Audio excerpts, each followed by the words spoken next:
Guy de Maupassant. Le Horla. 8 mai. Quelle journée admirable. J'ai passé toute la matinée étendue sur l'herbe devant ma maison, sous l'énorme platane qui la couvre, l'abrite et l'ombrage tout entière. J'aime ce pays, et j'aime y vivre parce que j'y ai mes racines. Ces profondes et délicates racines qui attachent un homme à la terre où sont nés et morts ses aïeux, qui l'attachent à ce qu'on pense et à ce qu'on mange, aux usages comme aux nourritures, aux locutions locales, aux intonations des paysans, aux odeurs du sol, des villages et de l'air lui-même. J'aime ma maison où j'ai grandi. De mes fenêtres, je vois la Seine qui coule. Le long de mon jardin, derrière la route, presque chez moi, la grande et large Seine qui va de Rouen au Havre, couverte de bateaux qui passent. À gauche, là-bas, Rouen, la vaste ville aux toits bleus, sous le peuple pointu des clochers gothiques. Ils sont innombrables, frêles ou larges, dominés par la flèche de fonte de la cathédrale, et pleins de cloches qui sonnent dans l'air bleu des belles matinées, jetant jusqu'à moi leur doux et lointain bourdonnement de fer, leur chant d'airain que la brise m'apporte, tantôt plus fort et tantôt plus affaibli, suivant qu'elle s'éveille ou s'assoupit. Comme il faisait bon ce matin. Vers 11 heures, un long convoi de navires, traîné par un remorqueur, gros comme une mouche, et qui râlait de peine en vomissant une fumée épaisse, défila devant ma grille. Après 2 goélettes anglaises, dont le pavillon rouge ondoyait sur le ciel, venait un superbe 3-mâts brésilien, tout blanc, admirablement propre et luisant. Je le saluai, je ne sais pourquoi, tant ce navire me fit plaisir à voir. 12 mai. J'ai un peu de fièvre depuis quelques jours. Je me sens souffrant, ou plutôt, je me sens triste. D'où viennent ces influences mystérieuses qui changent en découragement notre bonheur et notre confiance en détresse? On dirait que l'air invisible, est plein d'inconnaissables puissances dont nous subissons les voisinages mystérieux. Je m'éveille plein de gaieté avec des envies de chanter dans la gorge. Pourquoi ? Je descends le long de l'eau et soudain, après une courte promenade, je rentre désolé, comme si quelque malheur m'attendait chez moi. Pourquoi ? Est-ce un frisson de froid qui, frôlant ma peau, a ébranlé mes nerfs et assombri mon âme ? Est-ce la forme des nuages ou la couleur du jour, la couleur des choses si variables qui, passant par mes yeux, a troublé ma pensée ? Sait-on ?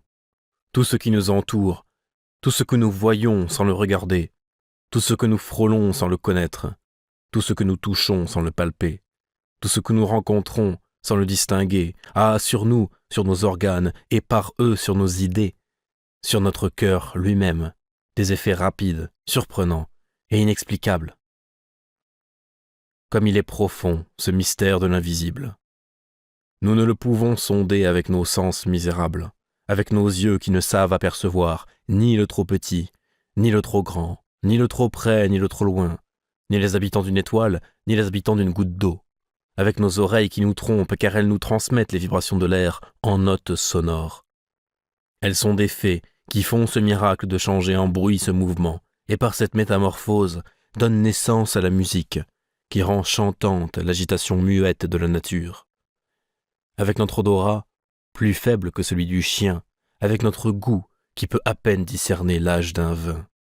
Ah, si nous avions d'autres organes qui accompliraient en notre faveur d'autres miracles, que de choses nous pourrions découvrir encore autour de nous. 16 mai. Je suis malade décidément. Je me portais si bien le mois dernier. J'ai la fièvre, une fièvre atroce, ou plutôt un énervement fiévreux, qui rend mon âme aussi souffrante que mon corps. J'ai sans cesse cette sensation affreuse d'un danger menaçant, cette appréhension d'un malheur qui vient ou de la mort qui approche, ce pressentiment qui est sans doute l'atteinte d'un mal encore inconnu, germant dans le sang et dans la chair. 18 mai. Je viens d'aller consulter mon médecin, car je ne pouvais plus dormir. Il m'a trouvé le pouls rapide, l'œil dilaté, les nerfs vibrants, mais sans aucun symptôme alarmant.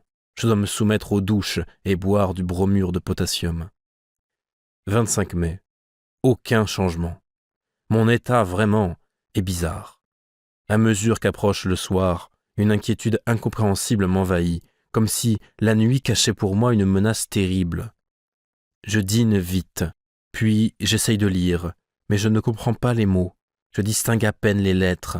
Je marche alors dans mon salon de long en large, sous l'oppression d'une crainte confuse et irrésistible. La crainte du sommeil et la crainte du lit. Vers 10 heures, je monte dans ma chambre.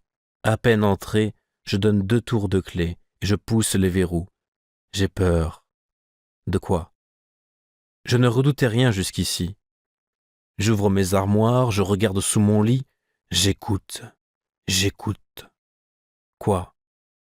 Est-ce étrange qu'un simple malaise, un trouble de la circulation peut-être, l'irritation d'un filet nerveux, un peu de congestion, une toute petite perturbation dans le fonctionnement si imparfait et si délicat de notre machine vivante, puisse faire un mélancolique du plus joyeux des hommes et un poltron du plus brave?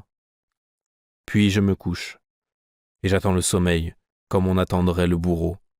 Je l'attends avec l'épouvante de sa venue, et mon cœur bat, et mes jambes frémissent, et tout mon corps tressaille dans la chaleur des draps, jusqu'au moment où je tombe tout à coup dans le repos, comme on tomberait pour s'y noyer dans un gouffre d'eau stagnante.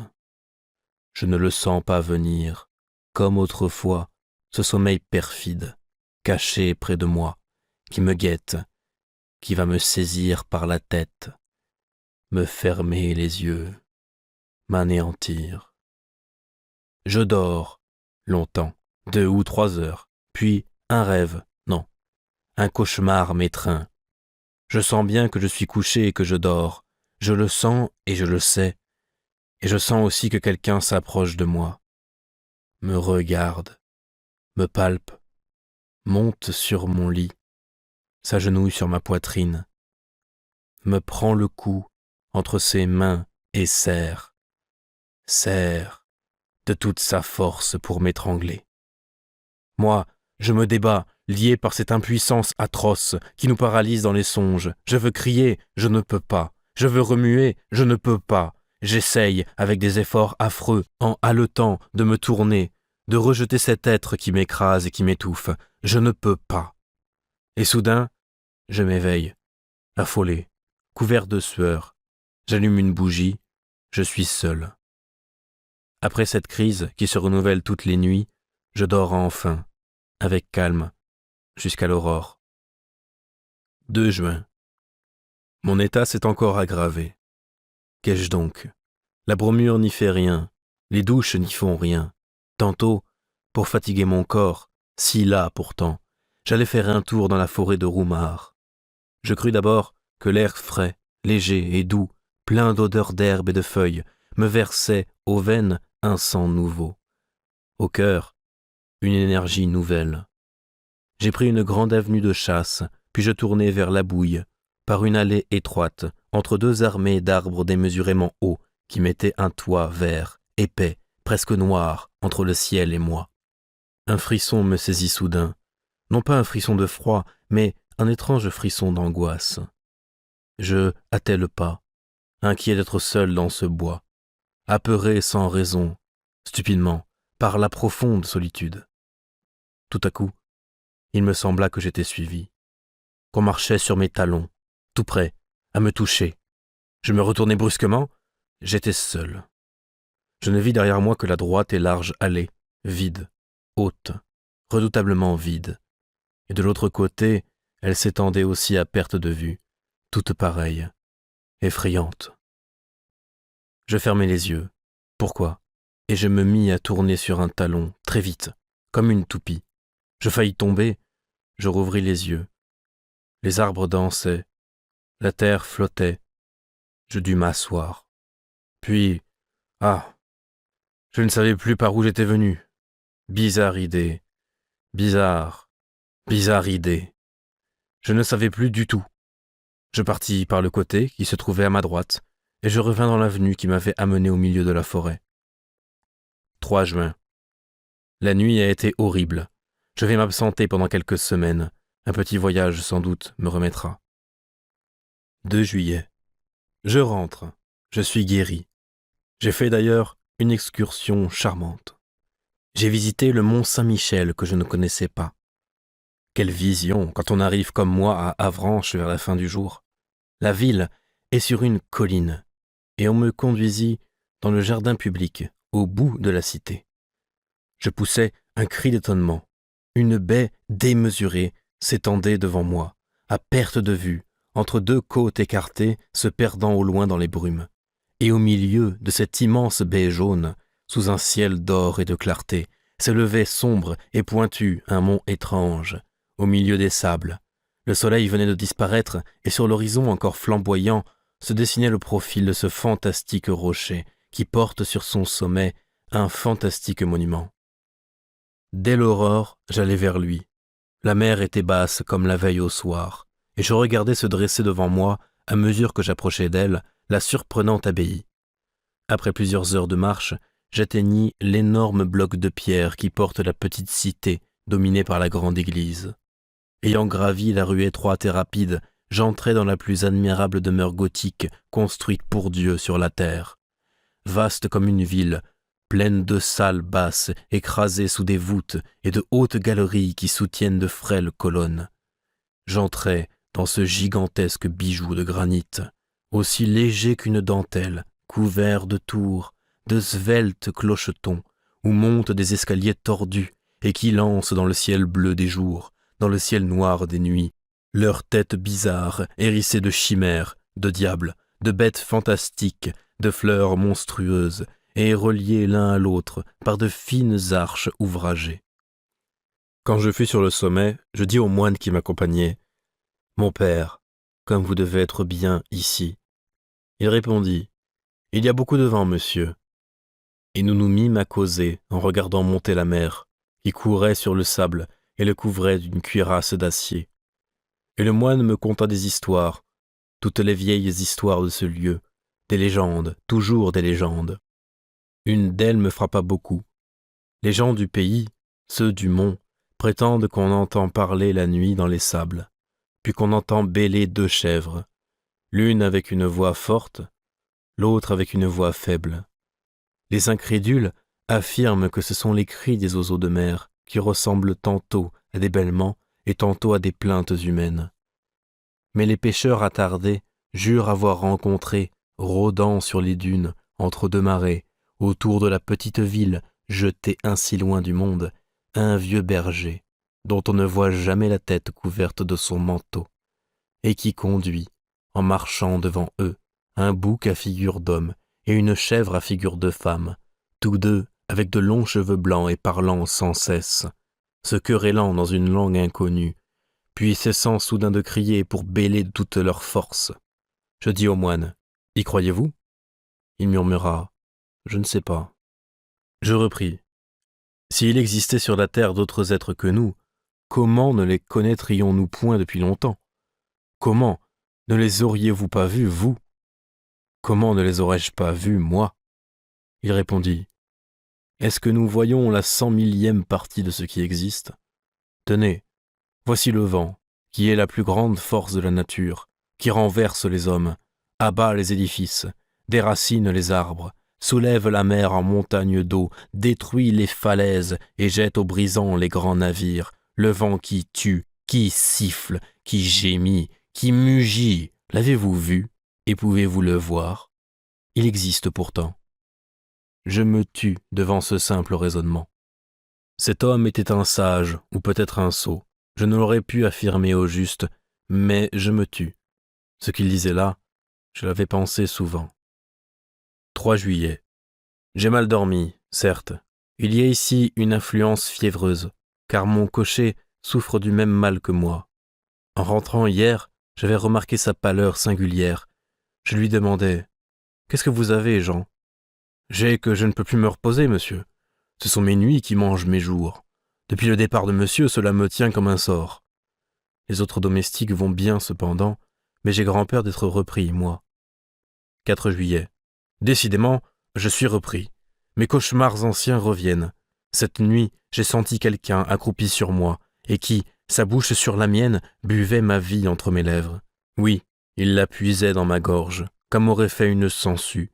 Puis, il s'est levé, repu, et moi je me suis réveillé, tellement meurtri, brisé, anéanti, que je ne pouvais plus remuer. Si cela continue encore quelques jours, je repartirai certainement. 5 juillet. Ai-je perdu la raison? Ce qui s'est passé, ce que j'ai vu la nuit dernière est tellement étrange que ma tête s'égare quand j'y songe. Comme je le fais maintenant chaque soir, j'avais fermé ma porte à clé. Puis, ayant soif, je bus un demi-verre d'eau, et je remarquai par hasard que ma carafe était pleine jusqu'au bouchon de cristal. Je me couchai ensuite, et je tombai dans un de mes sommeils épouvantables, dont je fus tiré au bout de 2 heures environ par une secousse plus affreuse encore. Figurez-vous un homme qui dort, qu'on assassine, et qui se réveille avec un couteau dans le poumon, et qui râle couvert de sang, et qui ne peut plus respirer, et qui va mourir, et qui ne comprend pas. Voilà. Ayant enfin reconquis ma maison, j'eus soif de nouveau. J'allumai une bougie, et j'allai vers la table où était posée ma carafe. Je la soulevai en la penchant sur mon verre, et rien ne coula. Elle était vide. Elle était vide complètement. D'abord, je n'y compris rien, puis, tout à coup, je ressentis une émotion si terrible que je dus m'asseoir, ou plutôt que je tombai sur une chaise. Puis je me redressai d'un saut pour regarder autour de moi. Puis je me rassis, éperdu d'étonnement et de peur devant le cristal transparent. Je le contemplais avec des yeux fixes, cherchant à deviner. Mes mains tremblaient. On avait donc bu cette eau? Qui? Moi? Moi, sans doute. Ça ne pouvait être que moi. Alors, j'étais somnambule, je vivais sans le savoir de cette double vie mystérieuse qui fait douter s'il y a 2 êtres en nous, ou si un être étranger, inconnaissable et invisible anime par moments, quand notre âme est engourdie, notre corps captif qui obéit à cet autre, comme à nous-mêmes, plus qu'à nous-mêmes. Ah! Qui comprendra mon angoisse abominable? Qui comprendra l'émotion d'un homme sain d'esprit, bien éveillé, plein de raison et qui regarde épouvanté à travers le verre d'une carafe un peu d'eau disparue pendant qu'il a dormi? Et je restai là, jusqu'au jour, sans oser regagner mon lit. 6 juillet. Je deviens fou. On a encore bu toute ma carafe cette nuit, ou plutôt, je l'ai bu. Mais est-ce moi? Est-ce moi? Qui serait-ce? Qui? Oh, mon Dieu! Je deviens fou? Qui me sauvera? 10 juillet. Je viens de faire des épreuves surprenantes. Décidément, je suis fou. Et pourtant, le 6 juillet, avant de me coucher, j'ai placé sur ma table de vin du lait, de l'eau, du pain et des fraises. On a bu, j'ai bu, toute l'eau et un peu de lait. On n'a touché ni au vin, ni aux fraises. Le 7 juillet, j'ai renouvelé la même épreuve qui a donné le même résultat. Le 8 juillet, j'ai supprimé l'eau et le lait. On n'a touché à rien. Le 9 juillet, enfin, j'ai remis sur ma table l'eau et le lait seulement, et ayant soin d'envelopper les carafes en des linges de mousseline blanche et de ficeler les bouchons. Puis j'ai frotté mes lèvres, ma barbe, mes mains avec de la mine de plomb, et je me suis couché.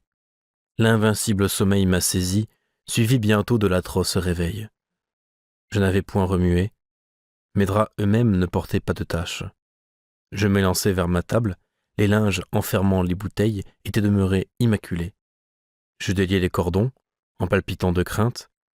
On avait bu toute l'eau, on avait bu tout le lait. Ah, mon Dieu, je vais partir tout à l'heure pour Paris. 12 juillet. Paris. J'avais donc perdu la tête les jours derniers. J'ai dû être le jouet de mon imagination énervée, à moins que je ne sois vraiment somnambule, ou que j'ai subi une de ces influences constatées mais inexplicables jusqu'ici qu'on appelle suggestion. En tout cas, mon affolement touchait à la démence, et 24 heures de Paris ont suffi pour me remettre d'aplomb. Hier, après les courses et les visites qui m'ont fait passer dans l'âme de l'air nouveau et vivifiant, j'ai fini ma soirée au Théâtre Français. On y jouait une pièce d'Alexandre Dumas fils, et cet esprit alerte et puissant a achevé de me guérir. Certes, la solitude est dangereuse pour les intelligences qui travaillent. Il nous faut autour de nous des hommes qui pensent et qui parlent. Quand nous sommes seuls longtemps, nous peuplons le vide de fantômes. Je suis rentré à l'hôtel très gai par les boulevards. Au coudoiement de la foule, je songeais, non sans ironie, à mes terreurs, à mes suppositions de l'autre semaine. Car j'ai cru, oui, j'ai cru qu'un être invisible habitait sous mon toit. Comme notre tête est faible et s'effare et s'égare vite, dès qu'un petit fait incompréhensible nous frappe. Au lieu de conclure par ces simples mots, je ne comprends pas parce que la cause m'échappe, nous imaginons aussitôt des mystères effrayants et des puissances surnaturelles. 14 juillet. Fête de la République. Je me suis promené par les rues. Les pétards et les drapeaux m'amusaient comme un enfant. C'est pourtant fort bête d'être joyeux, à date fixe, par décret du gouvernement. Le peuple est un troupeau imbécile, tantôt stupidement patient et tantôt férocement révolté. On lui dit « Amuse-toi », il s'amuse. On lui dit « Va te battre avec le voisin », il va se battre. On lui dit « Vote pour l'empereur », il vote pour l'empereur. Puis on lui dit « Vote pour la République » et il vote pour la République.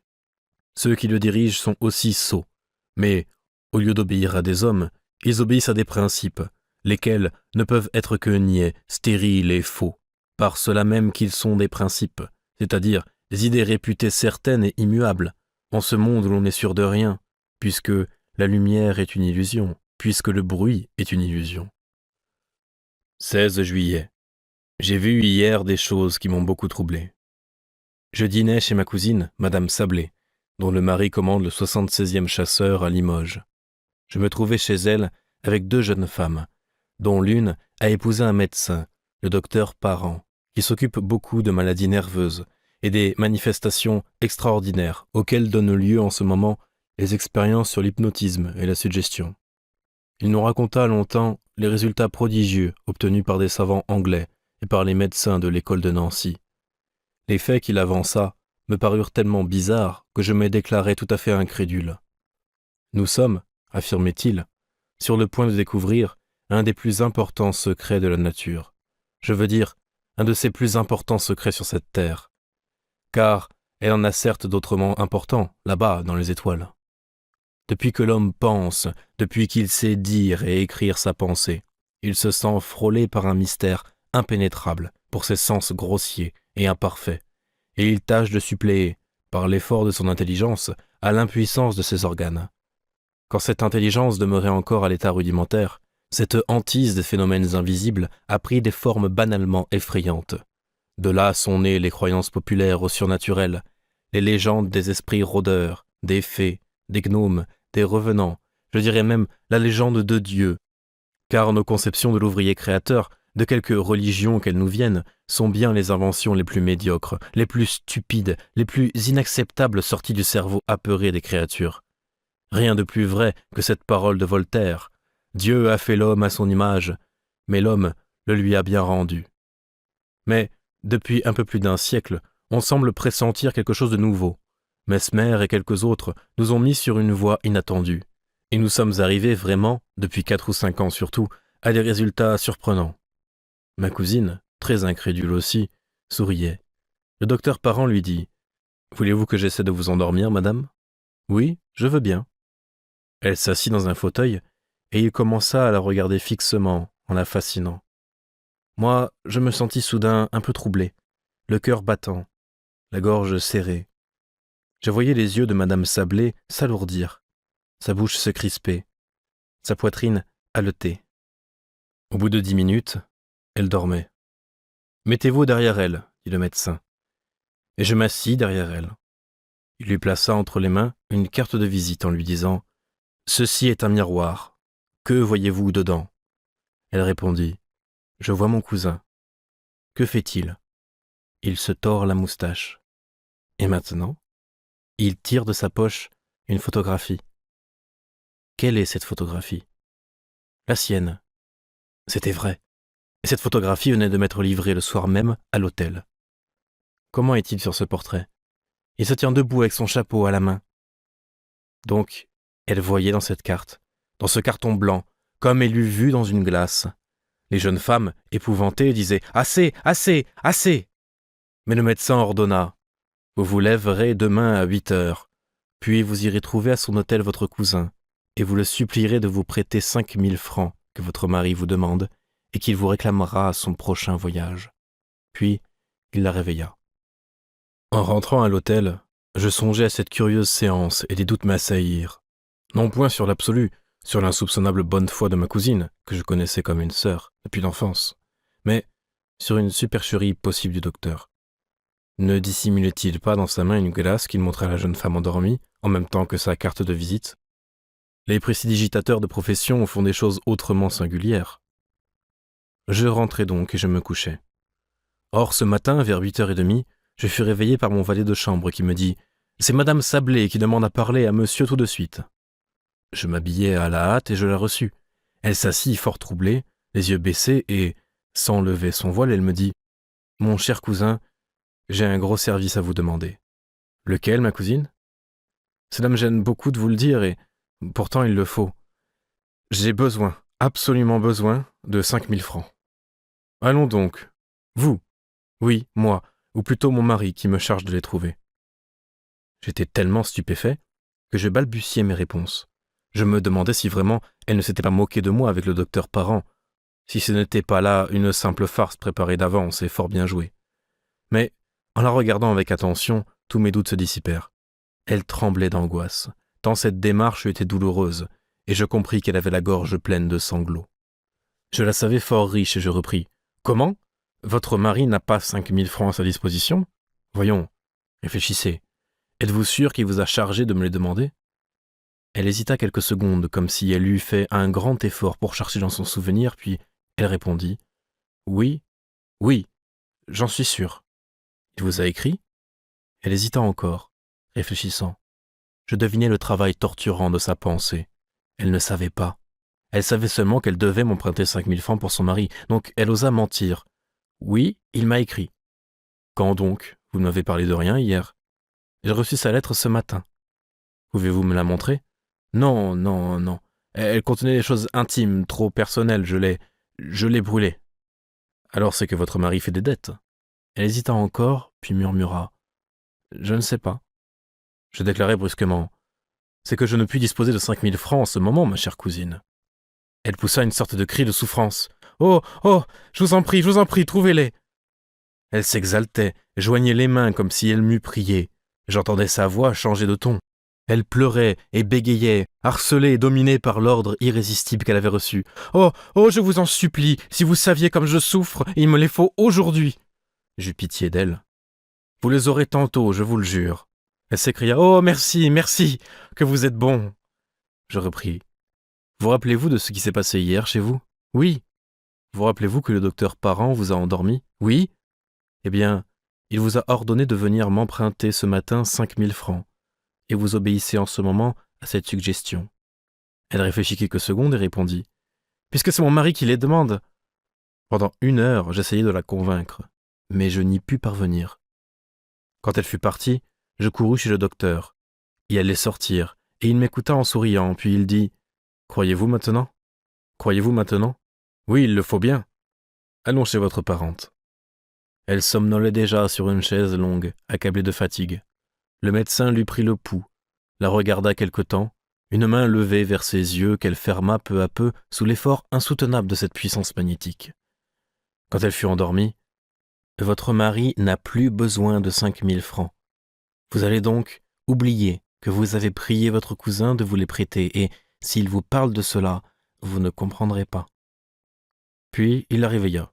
Je tirai de ma poche un portefeuille. « Voici, ma chère cousine, ce que vous m'avez demandé ce matin. » Elle fut tellement surprise que je n'osai pas insister. J'essayai cependant de ranimer sa mémoire, mais elle nia avec force, crut que je me moquais d'elle, et faillit à la fin se fâcher. Voilà, je viens de rentrer, et je n'ai pu déjeuner, tant cette expérience m'a bouleversé. 19 juillet. Beaucoup de personnes à qui j'ai raconté cette aventure se sont moquées de moi. Je ne sais plus que penser. Le sage dit peut-être. 21 juillet. J'ai été dîner à Bougival, puis j'ai passé la soirée au bal des canotiers. Décidément, tout dépend des lieux et des milieux. Croire au surnaturel dans l'île de la Grenouillère serait le comble de la folie, mais au sommet du mont Saint-Michel, mais dans les Indes, nous subissons effroyablement l'influence de ce qui nous entoure. Je rentrerai chez moi la semaine prochaine. 30 juillet. Je suis revenu dans ma maison depuis hier. Tout va bien. 2 août. Rien de nouveau. Il fait un temps superbe. Je passe mes journées à regarder couler la Seine. 4 août. Querelle parmi mes domestiques. Ils prétendent qu'on casse les verres, la nuit, dans les armoires. Le valet de chambre accuse la cuisinière, qui accuse la lingère, qui accuse les 2 autres. Quel est le coupable ? Bien fin qui le dirait. 6 août. Cette fois, je ne suis pas fou. J'ai vu. Je ne puis plus douter. J'ai vu, j'ai encore froid jusque dans les ongles, j'ai encore peur jusque dans les moelles. J'ai vu, je me promenais à 2 heures, en plein soleil, dans mon parterre de rosiers, dans l'allée des rosiers d'automne qui commence à fleurir. Quand je m'arrêtais à regarder un géant des batailles qui portait 3 fleurs magnifiques, je vis distinctement, tout près de moi, la tige d'une de ces roses se plier, comme si une main invisible l'eût tordue puis se casser, comme si cette main l'eût cueillie. Puis la fleur s'éleva, suivant la courbe qu'aurait décrite un bras en la portant vers une bouche, et elle resta suspendue dans l'air transparent, toute seule, immobile, effrayante tache rouge à 3 pas de mes yeux. Éperdu, je me jetai sur elle pour la saisir, je ne trouvais rien, elle avait disparu. Alors, je fus pris d'une colère furieuse contre moi-même, car il n'est pas permis à un homme raisonnable et sérieux d'avoir de pareilles hallucinations. Mais était-ce bien une hallucination ? Je me retournai pour chercher la tige, et je la retrouvai immédiatement sur l'arbuste, fraîchement brisée, entre les 2 autres roses demeurées à la branche. Alors, je rentrai chez moi, l'âme bouleversée, car je suis certain maintenant, certain comme l'alternance des jours et des nuits qu'il existe près de moi, un être invisible qui se nourrit de lait et d'eau, qui peut toucher aux choses, les prendre et les changer de place, doué par conséquent d'une nature matérielle, bien qu'imperceptible pour nos sens, et qui habite, comme moi, sous mon toit. 7 août. J'ai dormi tranquille. Il a bu l'eau de ma carafe, mais n'a point troublé mon sommeil. Je me demande si je suis fou. En me promenant tantôt au grand soleil, le long de la rivière, des doutes me sont venus sur ma raison. Non point des doutes vagues comme j'en avais jusqu'ici, mais des doutes précis, absolus. J'ai vu des fous, j'en ai connu qui restaient intelligents, lucides, clairvoyants, même sur toutes les choses de la vie. Sauf sur un point. Ils parlaient de tout avec clarté, avec souplesse, avec profondeur, et soudain leurs pensées touchant l'écueil de leur folie, s'y déchiraient en pièces, s'éparpillaient et sombraient dans cet océan effrayant et furieux, plein de vagues bondissantes, de brouillards, de bourrasques qu'on nomme la démence. Certes, je me croirais fou, absolument fou, si je n'étais conscient, si je ne connaissais parfaitement mon état, si je ne le sondais en l'analysant avec une complète lucidité. Je ne serais donc, en somme, qu'un halluciné raisonnant. Un trouble inconnu se serait produit dans mon cerveau, un de ces troubles qu'essayent de noter et de préciser aujourd'hui les psychologistes, et ce trouble aurait déterminé dans mon esprit, dans l'ordre et la logique de mes idées, une crevasse profonde. Des phénomènes semblables ont lieu dans le rêve qui nous promène à travers les fantasmagories les plus invraisemblables, sans que nous en soyons surpris. Parce que l'appareil vérificateur, parce que le sens du contrôle est endormi, tandis que la faculté imaginative veille et travaille. Ne se peut-il pas qu'une des imperceptibles touches du clavier cérébral se trouve paralysée chez moi ? Des hommes, à la suite d'accidents, perdent la mémoire des noms propres, ou des verbes, ou des chiffres, ou seulement des dates. Les localisations de toutes les parcelles de la pensée sont aujourd'hui prouvées. Or, quoi d'étonnant à ce que ma faculté de contrôler l'irréalité de certaines hallucinations se trouve engourdie chez moi en ce moment. Je songeais à tout cela en suivant le bord de l'eau. Le soleil couvrait de clarté la rivière, faisant la terre délicieuse, emplissait mon regard d'amour pour la vie, pour les hirondelles, dont l'agilité est une joie de mes yeux, pour les herbes de la rive, dont le frémissement est un bonheur de mes oreilles. Peu à peu, cependant, un malaise inexplicable me pénétrait. Une force, me semblait-il, une force occulte, m'engourdissait, m'arrêtait, m'empêchait d'aller plus loin, me rappelait en arrière. J'éprouvais ce besoin douloureux de rentrer qui vous oppresse, quand on a laissé au logis un malade aimé et que le pressentiment vous saisit d'une aggravation de son mal. Donc, je revins malgré moi, sûr que j'allais trouver, dans ma maison, une mauvaise nouvelle, une lettre ou une dépêche. Il n'y avait rien, et je demeurais plus surpris et plus inquiet que si j'avais eu de nouveau quelques visions fantastiques. 8 août. J'ai passé hier une affreuse soirée. Il ne se manifeste plus, mais je le sens près de moi, m'épiant, me regardant, me pénétrant, me dominant, et plus redoutable en se cachant ainsi que s'il signalait par des phénomènes surnaturels sa présence invisible et constante. J'ai dormi pourtant. 9 août. Rien, mais j'ai peur. 10 août. Rien. Qu'arrivera-t-il demain ? 11 août. Toujours rien. Je ne puis plus rester chez moi avec cette crainte et cette pensée entrée en mon âme. Je vais partir. 12 août. 10 heures du soir. Tout le jour, j'ai voulu m'en aller, je n'ai pas pu. J'ai voulu accomplir cet acte de liberté si facile, si simple, sortir, monter dans ma voiture pour gagner Rouen. Je n'ai pas pu. Pourquoi ? 13 août. Quand on est atteint par certaines maladies, tous les ressorts de l'être physique semblent brisés, toutes les énergies anéanties, tous les muscles relâchés, les os devenus mous comme la chair et la chair liquide comme de l'eau. J'éprouve cela dans mon être moral d'une façon étrange et désolante. Je n'ai plus aucune force, aucun courage, aucune domination sur moi, aucun pouvoir même de mettre en mouvement ma volonté. Je ne peux plus vouloir, mais quelqu'un veut pour moi, et j'obéis. 14 août. Je suis perdu. Quelqu'un possède mon âme et la gouverne. Quelqu'un ordonne tous mes actes, tous mes mouvements, toutes mes pensées. Je ne suis plus rien en moi, rien qu'un spectateur esclave et terrifié de toutes les choses que j'accomplis. Je désire sortir, je ne peux pas. Il ne veut pas, et je reste, éperdu, tremblant, dans le fauteuil où il me tient assis. Je désire seulement me lever, me soulever, afin de me croire maître de moi. Je ne peux pas. Je suis rivé à mon siège, et mon siège adhère au sol, de telle sorte qu'aucune force ne nous soulèverait.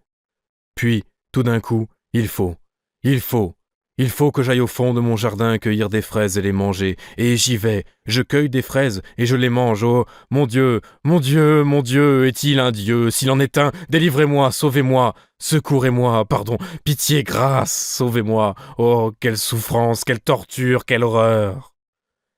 15 août. Certes, voilà comment ont été possédée et dominée ma pauvre cousine, quand elle est venue m'emprunter 5000 francs. Elle subissait un vouloir étranger entrer en elle, comme une autre âme parasite et dominatrice. Est-ce que le monde va finir ?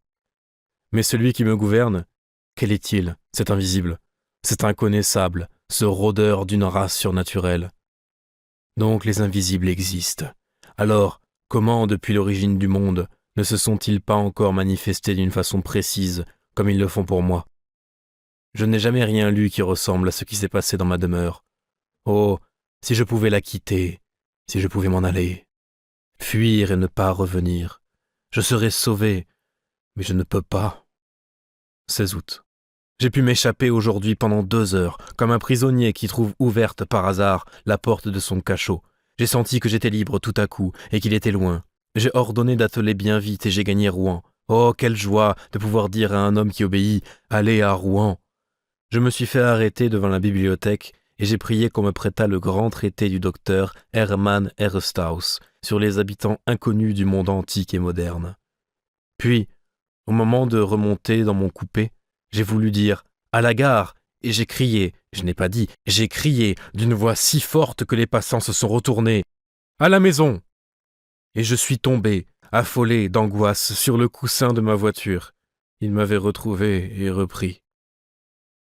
17 août. Ah, quelle nuit! Quelle nuit! Et pourtant il me semble que je devrais me réjouir. Jusqu'à 1h du matin, j'ai lu. Hermann Herestauss, docteur en philosophie et en théogonie, a écrit l'histoire et les manifestations de tous les êtres invisibles rôdant autour de l'homme ou rêvés par lui. Il décrit leurs origines, leur domaine, leur puissance, mais aucun d'eux ne ressemble à celui qui me hante. On dirait que l'homme, depuis qu'il pense, a pressenti et redouté un être nouveau, plus fort que lui, son successeur en ce monde, et que, le sentant proche et ne pouvant prévoir la nature de ce maître, il a créé, dans sa terreur, tout le peuple fantastique des êtres occultes, fantômes vagues nés de la peur. Donc, ayant lu jusqu'à 1h du matin, j'ai été m'asseoir ensuite auprès de ma fenêtre ouverte pour rafraîchir mon front et ma pensée au vent calme de l'obscurité. Il faisait bon, il faisait tiède, comme j'aurais aimé cette nuit-là autrefois. Pas de lune, les étoiles avaient, au fond du ciel noir, des scintillements frémissants. Qui habite ces mondes ? Quelles formes ? Quels vivants ? Quels animaux ? Quelles plantes sont là-bas ? Ceux qui pensent dans ces univers lointains, que savent-ils plus que nous ? Que peuvent-ils plus que nous ? Que voient-ils que nous ne connaissons point ? Un d'eux, un jour ou l'autre, traversant l'espace, n'apparaîtra-t-il pas sur notre terre pour la conquérir, comme les Normands ont jadis traversé la mer pour asservir les peuples plus faibles ? Nous sommes si infirmes, si désarmés, Si ignorants, si petits, nous autres, sur ce grain de boue qui tourne, délayé dans une goutte d'eau. Je m'assoupis en rêvant, ainsi au vent frais du soir. Or, ayant dormi environ 40 minutes, je rouvris les yeux sans faire un mouvement, réveillé par je ne sais quelle émotion confuse et bizarre. Je ne vis rien d'abord, puis, tout à coup, il me sembla qu'une page du livre resté ouverte sur ma table venait de tourner toute seule. Aucun souffle d'air n'était entré par ma fenêtre. Je fus surpris et j'attendis. Au bout de 40 minutes environ, je vis, oui, je vis de mes yeux une autre page se soulever et se rabattre sur la précédente, comme si un doigt l'eût feuilleté. Mon fauteuil était vide, semblait vide, mais je compris qu'il était là, lui, assis à ma place, et qu'il lisait. D'un bond furieux, d'un bond de bête révoltée qui va éventrer son dompteur, je traversai ma chambre pour le saisir, pour l'étreindre, pour le tuer. Mais mon siège, avant que je l'eusse atteint, se renversa, comme si on eût fui devant moi. Ma table oscilla, ma lampe tomba et s'éteignit, et ma fenêtre se ferma comme si un malfaiteur surpris se fût élancé dans la nuit en prenant à pleine main les battants. Donc, il s'était sauvé. Il avait eu peur. Peur de moi. Lui. Alors, demain, ou après, ou un jour quelconque, je pourrais donc le tenir sous mes poings et l'écraser contre le sol. Est-ce que les chiens, quelquefois, ne mordent point et n'étranglent pas leur maître ? 18 août. J'ai songé toute la journée. Oh, oui, je vais lui obéir, suivre ses impulsions, accomplir toutes ses volontés, me faire humble, soumis, lâche, il est le plus fort. Mais une heure viendra. 19 août. Je sais tout. Je viens de lire ceci dans la revue du Monde scientifique. Une nouvelle assez curieuse nous arrive de Rio de Janeiro. Une folie, une épidémie de folie, comparable aux démences contagieuses qui y atteignirent les peuples d'Europe au Moyen-Âge, sévit en ce moment dans la province de San Paulo. Les habitants éperdus quittent leurs maisons, désertent leurs villages, abandonnent leur culture, se disant poursuivis, possédés, gouvernés comme un bétail humain par des êtres invisibles bien que tangibles, des sortes de vampires qui se nourrissent de leur vie pendant leur sommeil et qui boivent, en outre, de l'eau et du lait sans paraître touchés à aucun autre aliment. Monsieur le professeur Don Pedro Henriquez, accompagné de quelques savants médecins, est parti pour la province de San Paulo, afin d'étudier sur place les origines et les manifestations de cette surprenante folie, et de proposer à l'empereur les mesures qui lui paraîtraient les plus propres à rappeler à la raison ces populations en délire. Ah, je me rappelle le beau 3-mâts brésilien qui passa sous mes fenêtres en remontant la Seine le 8 mai dernier. Je le trouvais si joli, si blanc, si gai. L'être était dessus, venant de là-bas où sa race était née, et il m'a vu, il a vu ma demeure blanche aussi, et il a sauté du navire sur la rive. Oh mon Dieu! À présent je sais, je devine. Le règne de l'homme est fini. Il est venu, celui que redoutaient les premières terreurs des peuples naïfs, celui qu'exorcisaient les prêtres inquiets, que les sorciers évoquaient par les nuits sombres, sans le voir apparaître encore, à qui les pressentiments des maîtres passagers du monde prêtèrent toutes les formes monstrueuses ou gracieuses des gnomes, des esprits, des génies, des fées, des farfadets. Après les grossières conceptions de l'épouvante primitive, des hommes plus perspicaces l'ont pressenti plus clairement. Mesmer l'avait deviné, et les médecins, depuis 10 ans déjà, ont découvert d'une façon précise la nature de sa puissance, avant qu'il l'eût exercée lui-même. Ils ont joué avec cette arme du Seigneur nouveau, la domination d'un mystérieux vouloir sur l'âme humaine devenue esclave. Ils ont appelé cela magnétisme, hypnotisme, suggestion, que sais-je. Je les ai vus s'amuser comme des enfants imprudents avec cette horrible puissance. Malheur à nous, malheur à l'homme. Il est venu comment se nomme-t-il? Il semble qu'il me crie son nom et je ne l'entends pas. Oui, il le crie. J'écoute. Je ne peux pas. Répète. Le Horla. J'ai entendu. Le Horla. C'est lui. Le Horla. Il est venu. Ah, le vautour a mangé la colombe. Le loup a mangé le mouton. Le lion a dévoré le buffle aux cornes aiguës. L'homme a tué le lion avec la flèche, avec le glaive, avec la poudre, mais le horla va faire de l'homme ce que nous avons fait du cheval et du bœuf, sa chose, son serviteur et sa nourriture, par la seule puissance de sa volonté. Malheur à nous. Pourtant l'animal, quelquefois, se révolte et tue celui qui l'a dompté. Moi aussi je veux, je pourrais, mais il faut le connaître, le toucher, le voir. Les savants disent que l'œil de la bête, différent du nôtre, ne distingue point comme le nôtre, et mon œil à moi ne peut distinguer le nouveau venu qui m'opprime. Pourquoi? Oh, je me rappelle à présent les paroles du moine du mont Saint-Michel. Est-ce que nous voyons la 100 000e partie de ce qui existe?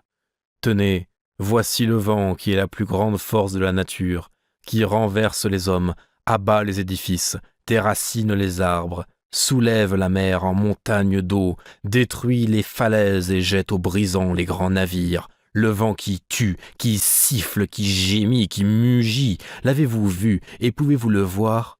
Il existe pourtant. Et je songeais encore.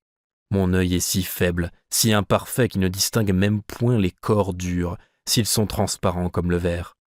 Qu'une glace sans teint barre mon chemin, il me jette dessus comme l'oiseau entré dans une chambre se casse la tête aux vitres. 1000 choses en outre le trompent et l'égarent. Quoi d'étonnant alors, à ce qu'il ne sache point apercevoir un corps nouveau que la lumière traverse? Un être nouveau, pourquoi pas? Il devait venir assurément. Pourquoi serions-nous les derniers? Nous ne le distinguons pas ainsi que tous les autres créés avant nous. C'est que sa nature est plus parfaite, son corps plus fin et plus fini que le nôtre si faible, si maladroitement conçu, encombré d'organes toujours fatigués, toujours forcés comme des ressorts trop complexes que le nôtre, qui vit comme une plante et comme une bête, en se nourrissant péniblement d'air, d'herbe et de viande, machine animale en proie aux maladies, aux déformations, aux putréfactions, poussive, mal réglée, naïve et bizarre, ingénieusement mal faite, œuvre grossière et délicate, ébauche d'êtres qui pourraient devenir intelligents et superbes. Nous sommes quelques-uns, si peu sur ce monde, depuis l'huître jusqu'à l'homme. Pourquoi pas un de plus? Une fois accomplie la période qui sépare les apparitions successives de toutes les espèces diverses. Pourquoi pas un de plus? Pourquoi pas aussi d'autres arbres aux fleurs immenses, éclatantes et parfumant des régions entières? Pourquoi pas d'autres éléments que le feu, l'air, la terre et l'eau? Ils sont 4, rien que 4, ces pères nourriciers des êtres. Quelle pitié! Pourquoi ne sont-ils pas 40, 400, 4000? Comme tout est pauvre, mesquin, misérable, avarement donné, sèchement inventé, lourdement fait. Ah, l'éléphant, l'hippopotame, que de grâce! Le chameau, que d'élégance! Mais, direz-vous, le papillon, une fleur qui vole? J'en rêve un qui serait grand comme 100 univers, avec des ailes dont je ne puis même exprimer la forme, la beauté, la couleur et le mouvement. Mais je le vois, il va d'étoile en étoile, les rafraîchissant et les embaumant, au souffle harmonieux et léger de sa course, et les peuples de là-haut le regardent passer, extasiés et ravis.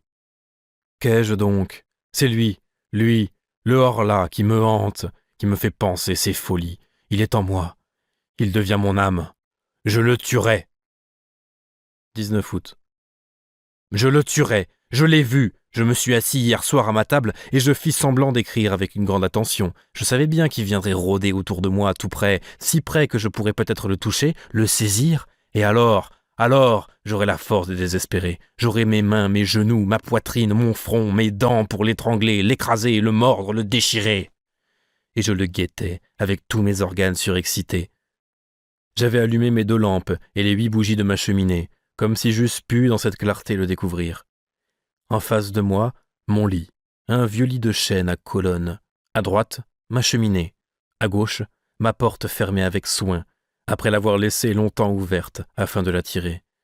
Derrière moi, une très haute armoire à glace, qui me servait chaque jour pour me raser, pour m'habiller, et où j'avais coutume de me regarder de la tête aux pieds, chaque fois que je passais devant.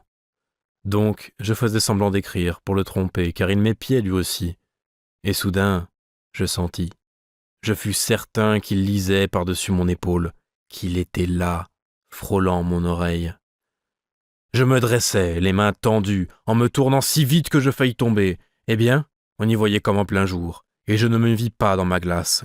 Elle était vide, claire, obscure, pleine de lumière. Mon image n'était pas dedans, et j'étais en face, moi.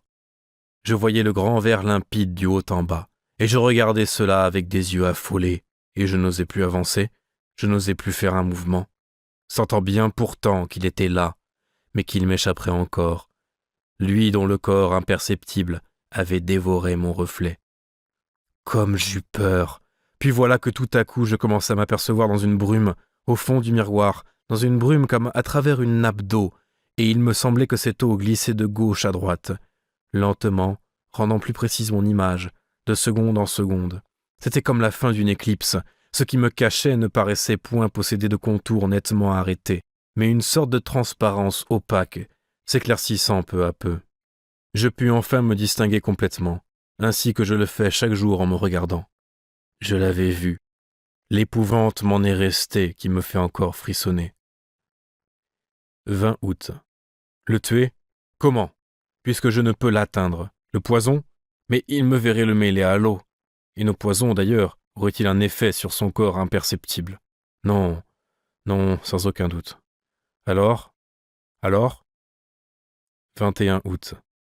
J'ai fait venir un serrurier de Rouen, et je lui ai commandé pour ma chambre des persiennes de fer, comme en ont à Paris certains hôtels particuliers au rez-de-chaussée, par crainte des voleurs. Il me fera en outre une porte pareille. Je me suis donné comme un poltron, mais je m'en moque.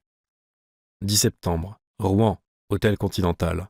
C'est fait, c'est fait. Mais est-il mort? J'ai l'âme bouleversée de ce que j'ai vu.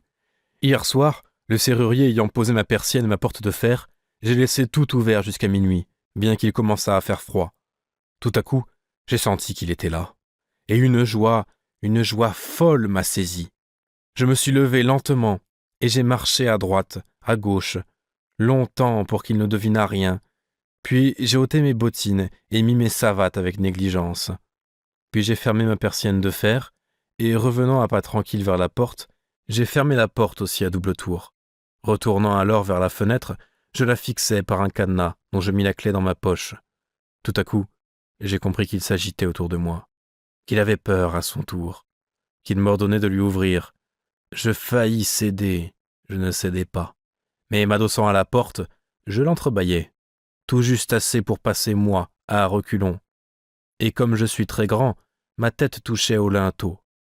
J'étais sûr qu'il n'avait pu s'échapper, et je l'enfermai, tout seul, tout seul. Quelle joie! Je le tenais. Alors je descendis, en courant. Je pris dans mon salon, sous ma chambre, mes 2 lampes, et je renversai toute l'huile sur le tapis, sur les meubles, partout. Puis j'y mis le feu. Et je me sauvai, après avoir bien refermé à double tour la grande porte d'entrée. Et j'allai me cacher au fond de mon jardin, dans un massif de lauriers. Comme ce fut long, comme ce fut long! Tout était noir, muet, immobile. Pas un souffle d'air, pas une étoile, des montagnes de nuages qu'on ne voyait point, mais qui pesaient sur mon âme si lourd, si lourd. Je regardais ma maison, et j'attendais. Comme ce fut long! Je croyais déjà que le feu s'était éteint tout seul, ou qu'il l'avait éteint, lui. Quand une des fenêtres d'en bas creva sous la poussée de l'incendie, et une flamme, une grande flamme rouge et jaune, longue, molle, caressante, monta le long du mur blanc et le baisa jusqu'au toit. Une lueur courut dans les arbres, dans les branches, dans les feuilles, et un frisson de peur aussi. Les oiseaux se réveillaient. Un chien se mit à hurler, et il me sembla que le jour se levait. 2 autres fenêtres éclatèrent aussitôt, et je vis que tout le bas de ma demeure n'était plus qu'un effrayant brasier. Mais un cri horrible, suraigu, déchirant, un cri de femme passa dans la nuit, et 2 mansardes s'ouvrirent. J'avais oublié mes domestiques. Je vis leurs faces, affolées, et leurs bras qui s'agitaient. Alors, éperdu d'horreur, je me mis à courir vers le village en hurlant « Au secours! Au secours! Au feu! Au feu !» Je rencontrai des gens qui s'en venaient déjà, et je retournai avec eux pour voir. La maison, maintenant, n'était plus qu'un bûcher horrible et magnifique, un bûcher monstrueux, éclairant toute la terre, un bûcher où brûlaient des hommes, et où il brûlait aussi. Lui, lui, mon prisonnier, l'être nouveau, le nouveau maître, le hors-là. Soudain, le toit tout entier s'engloutit entre les murs, et un volcan de flammes jaillit jusqu'au ciel. Par toutes les fenêtres ouvertes sur la fournaise, je voyais la cuve de feu, et je pensais qu'il était là, dans ce four, mort. Mort? Peut-être. Son corps? Son corps que le jour traversait n'était-il pas indestructible par les moyens qui tuent les nôtres? S'il n'était pas mort, seul peut-être le temps a prise sur l'être invisible et redoutable. Pourquoi ce corps transparent, ce corps inconnaissable, ce corps d'esprit, s'il devait craindre lui aussi les maux, les blessures, les infirmités, la destruction prématurée? La destruction prématurée? Toute l'épouvante humaine vient d'elle. Après l'homme, le hors-là. Après celui qui peut mourir tous les jours, à toutes les heures, à toutes les minutes, par tous les accidents, est venu celui qui ne doit mourir qu'à son jour, à son heure, à sa minute, parce qu'il a touché la limite de son existence. Non, non, sans aucun doute, sans aucun doute, il n'est pas mort. Alors, il va donc falloir que je me tue, moi.